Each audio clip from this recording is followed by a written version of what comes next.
खुशामदीद हसन अस्करी साहब मेरे साथ आप भी मौजूद हैं। हसन अस्करी साहब, ये बताइएगा आपके ख्याल में ये जो अब मामला है किस तरफ जाएगा? जिस तरह से अब रेमंड डेविस जो है उसके बारे में कहा गया कि CIA का वो एजेंट है, वो तो रिहा करवाने में अमेरिका उसे कामयाब हो गया, लेकिन इबादुर रहमान के बारे में क्या होगा? जासूसी जिस तरह से वो कर रहा था वो भी साबित होती हुई नजर आई, नाजायज असले का केस, उस बारे में क्या होगा? अमेरिका को अब भी दबाव का सामना करना पड़ेगा या पाकिस्तानी हुकूमत इस बारे में बात करेगी या वो मामला खत्म हो गया? देखिए, मामला ख़त्म नहीं होता, लेकिन यहाँ एक दो चीज़ें आपको वाज़े अपने जहन में रखनी चाहिए कि रेमंड डेविस पे दो किस्म के इल्ज़ामात थे। एक तो था दो कत्ल का इल्ज़ाम था, दूसरा था नाजायज़ असला, और दोनों को कोर्ट ने आज एड्रेस किया है और सुबह आप अखबारात में तफसील देख लेंगे। लेकिन जहां तक जासूसी की बात है, ये वो इल्ज़ाम है जो कि उनकी चार्जशीट में मौजूद नहीं है, ये हमारे मीडिया ने उस पर इल्ज़ाम लगाया है। इसको डील करने का तरीकाकार ये है कि जो हमारी जो इंटेलिजेंस एजेंसीज हैं, जो हमारी ISI है या उसके अलावा दूसरी सिविलियन एजेंसीज हैं, अगर वो समझते हैं कि ये लोग जो स्पेशल वीजा पे अमेरिका से आए थे और ये कोई रोल प्ले कर रहे हैं इंटेलिजेंस गैदरिंग का, तो वो ये मामला इनको सरकारी तौर पे हुकूमत पाकिस्तान के साथ और हुकूमत पाकिस्तान को अमेरिका के साथ इन बंदों के नाम लेके उठाना जरूरी होता है। और हुकूमत को ये इख्तियार हासिल है कि अगर किसी गैर मुल्की के बारे में उसको ये शक हो जाए कि वो जासूसी करता है, तो हुकूमत उसको मुल्क छोड़ने का हुक्म दे सकती है। तो मेरा ख्याल ये है कि हमारी हुकूमत को ठंडे दिल से ये गौर करना पड़ेगा कि अब जो वाकयात और हालात हमारे सामने आए हैं, उस सिलसिले में जितने भी वीजे 2010 में जारी किए गए थे अमरीकियों को, उन सब का जायजा लिया जाए और अगर किसी पे शक है तो उससे कहा जाए कि वो एक मुकर्ररा मुद्दत के अंदर जो है वो मुल्क से चला जाए, या जब वो वीजा एक्सपायर होता है, बहुत से लोगों के अब वीजे एक्सपायर हो रहे हैं, जिनके वीजे एक्सपायर हो रहे हैं उनको नया वीजा ना दिया जाए और उनको मुल्क छोड़ने के लिए कहा जाए। ये वो चीजें हैं जो सफारती सतह पे हमारी हुकूमत को करनी चाहिए, लेकिन उससे पहले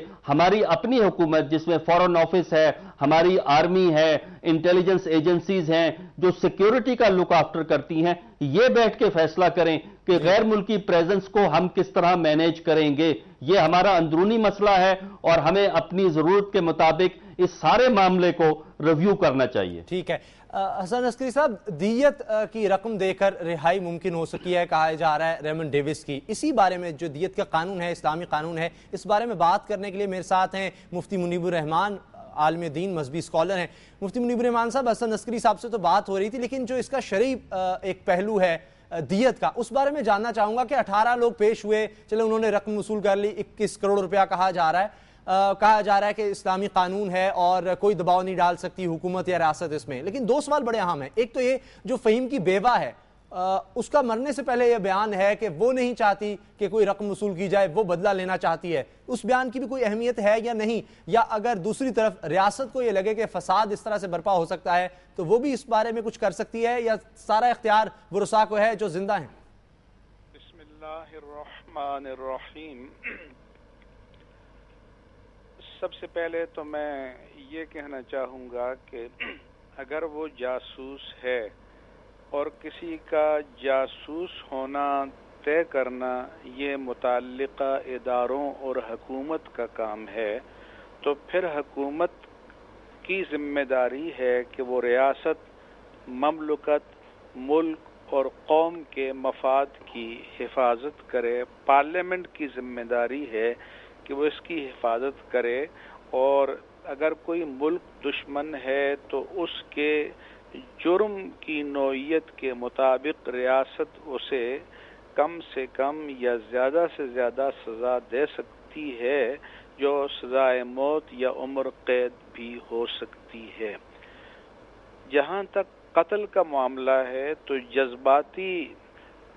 फ़ज़ा से निकल कर जो हकीकी शरई सूरत हाल आपने दरियाफ्त की है कि कातिल कोई भी हो, मकतूल कोई भी हो, शरीयत का हुक्म तो अबदी और दायमी होता है। वो ये है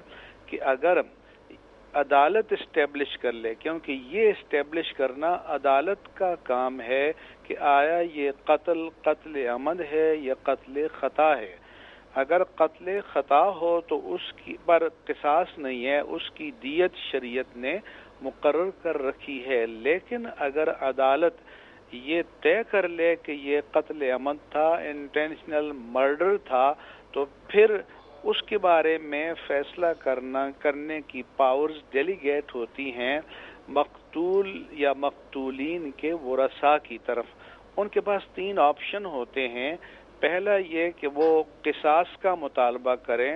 تو عدالت کو اسے نافذ کرنا ہوگا۔ دوسرا یہ ہے کہ وہ کسی بھی مقدار مال پر صلح کر لیں، اس کی کم از کم یا زیادہ سے زیادہ مقدار شریعت نے متعین نہیں کی۔ اس کا تعلق فریقین کے باہمی میوچل کنسنٹ پر ہے کہ کس مالیت پر صلح ہوئی ہے، تو کسی بھی مالیت پر ہو سکتی ہے، اور اگر وہ چاہیں تو بغیر کسی معاوضے کی بھی قاتل کو معاف کر سکتے ہیں۔ اب آخری جو آپ نے سوال کیا کہ